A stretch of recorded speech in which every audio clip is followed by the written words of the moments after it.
Fala galera, hoje a gente vai estudar sobre a aplicação dos polímeros na área da engenharia. Mas antes, o que é um polímero? A palavra polímero vem do grego poli, que significa muitos, e meros quer dizer parte. Esses compostos recebem esse nome porque eles são macromoléculas ou moléculas gigantes, formados por meio de uma reação de polimerização, em que se unem vários monômeros, que são as moléculas. Isso significa que os polímeros são formados por longas cadeias carbônicas compostas de muitas partes, na verdade milhares de unidades que se repetem. Uma analogia simples é se compararmos a disposição desses meros um após o outro, como pérolas no colar, e a macromolécula assumiria formato muito semelhante ao de um cordão, unindo todos esses meros. A união desses monômeros se dá por meio de uma reação de polimerização, que pode ser por adição ou por condensação. Quando é por adição, ocorre a ruptura de uma ligação π e a formação de duas novas ligações simples, o que permite a união sucessiva de moléculas de monômero. Lembrando que o monômero irá apresentar obrigatoriamente uma ligação dupla entre carbonos, no mínimo. Quando é por condensação, o composto pela combinação de dois ou mais monômeros distintos entre si, ocorrendo a eliminação de moléculas mais simples. Podemos encontrar os polímeros de forma sintética ou natural. Os naturais, como o próprio nome já diz, são encontrados na natureza e não é necessário nenhum tipo de reação química produzida no laboratório, como por exemplo a celulose ou amido. Já os sintéticos podemos classificá-los a nível de comportamento, como os termofixos ou termorrígido, termoplástico e elastônico.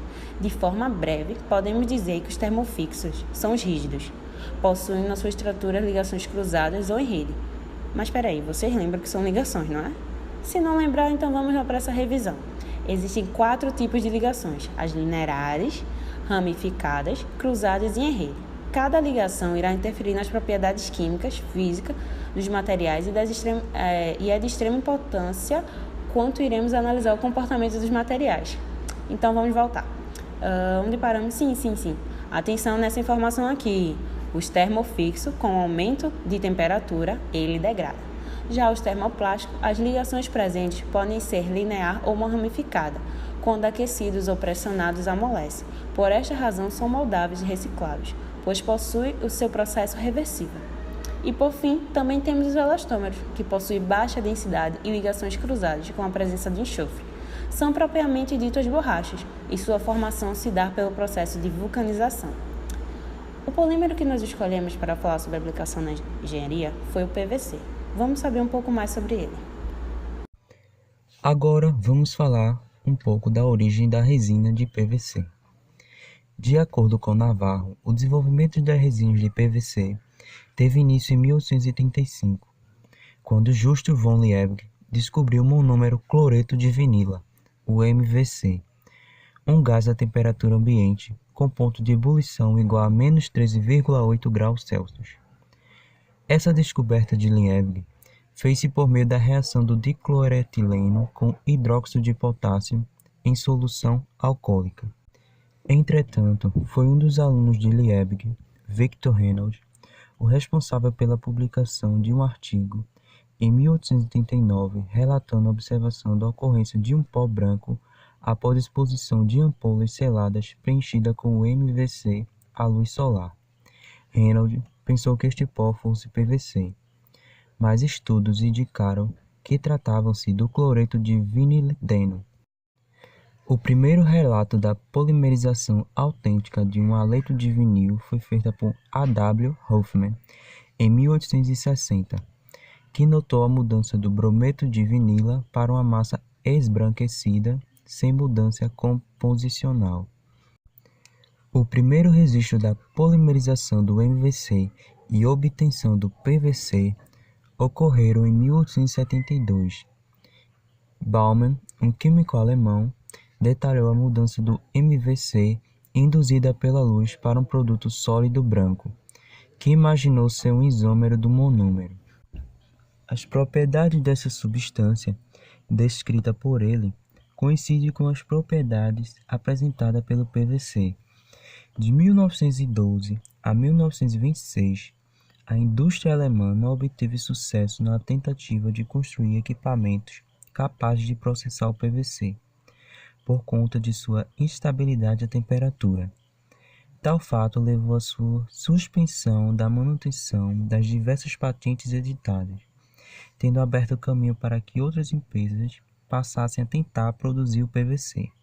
Finalmente, em 1926, Seaman, pesquisador da BF Goodrich, descobriu que misturando-se o PVC com ticrecilo fosfato ou dibutilfitalato, hoje conhecido como plastificante, era possível processá-lo e torná-lo altamente flexível, com aspecto borrachoso. Desse modo, Seaman inventou o primeiro elastômero termoplástico, de extrema importância para o recobrimento de fios e cabos elétricos durante a crise da borracha ocorrida ao longo da Segunda Guerra Mundial, com aplicação nesse segmento até os dias de hoje. O problema da baixa estabilidade ao calor foi posteriormente superado com o desenvolvimento de uma série de compostos organometálico e sais baseado principalmente em chumbo, cádmio, bário, zinco, cálcio e estanho, com propriedade de estabilização dos intermediários responsável pelas reações de degradação térmica. Esses aditivos são hoje conhecidos como estabilizantes térmicos.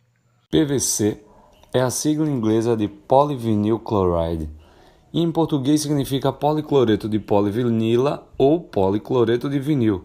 O PVC é um produto de grande versatilidade e que está mais presente no nosso dia a dia do que se pode imaginar.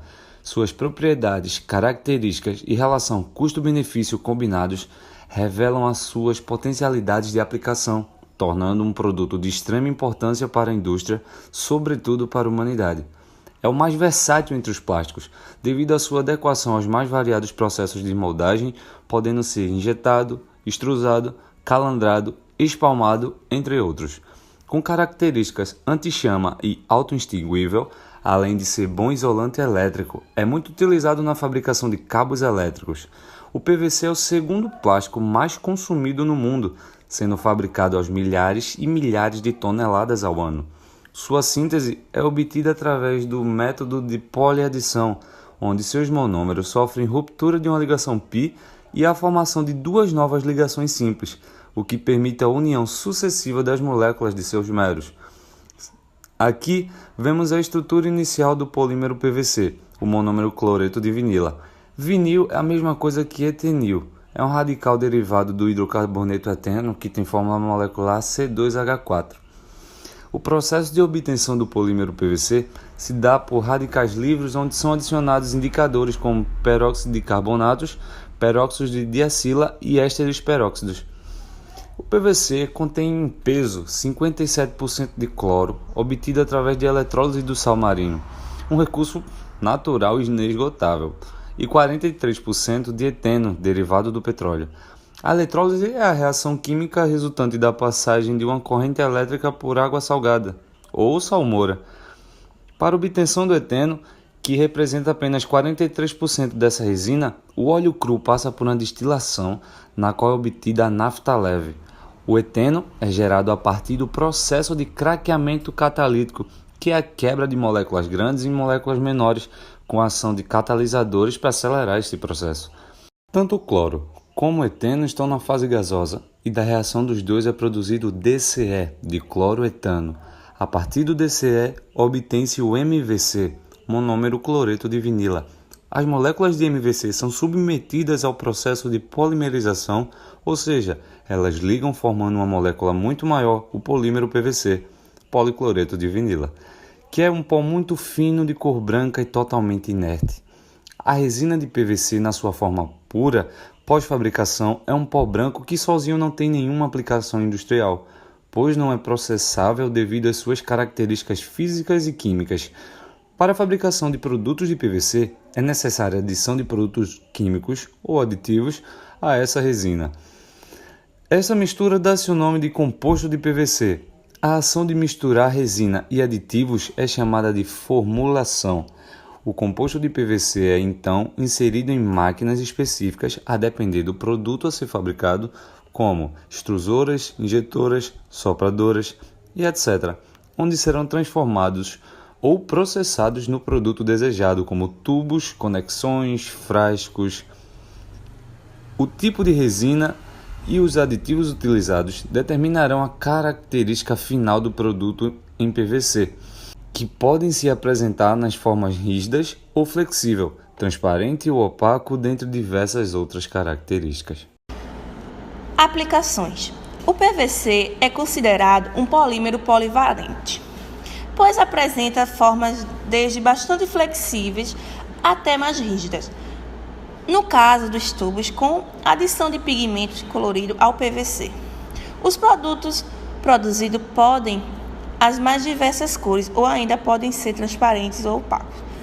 As inúmeras possibilidades de combinações do componente, bem como o desenvolvimento de novos materiais e novas tecnologias de fabricação, têm contribuído para o aumento crescente de emprego dos policloretos de vinil, como consequência natural de aplicações cada vez mais numerosas. Pode-se notar um crescente avanço nas pesquisas acadêmicas a respeito desse material. De acordo com pesquisas relacionadas ao policloreto de vinila, é, dentre os plásticos, um dos mais consumidos do planeta. Teve sua descoberta em 1835, como já dito, mas só obteve a produção de valor comercial a partir de 1927. E na década de 50, iniciou-se a produção de PVC no Brasil. Atualmente, o PVC é o segundo termoplástico mais consumido no mundo. Os maiores consumidores mundiais são Estados Unidos e Europa. Tornou-se popular devido às suas boas características físicas, possuindo preço acessível e de fácil processo de obtenção. Aqui estão os dados do consumo de PVC em milhões de toneladas.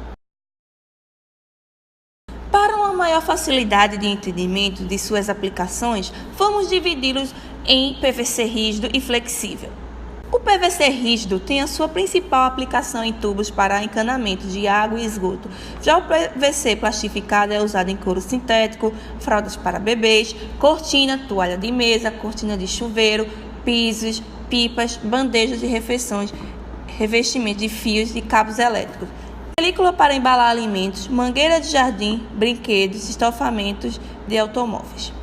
Nos segmentos de laminados de esmaltado, a versatilidade do PVC permite a confecção tanto do revestimento para imitação de couro quanto laminados reforçados para aplicação e proteção do solo, chamado de geomembranas, passando por piscinas e lonas para aplicações diversas nos segmentos de calçado, solado de calçados, sandálias e chinelos.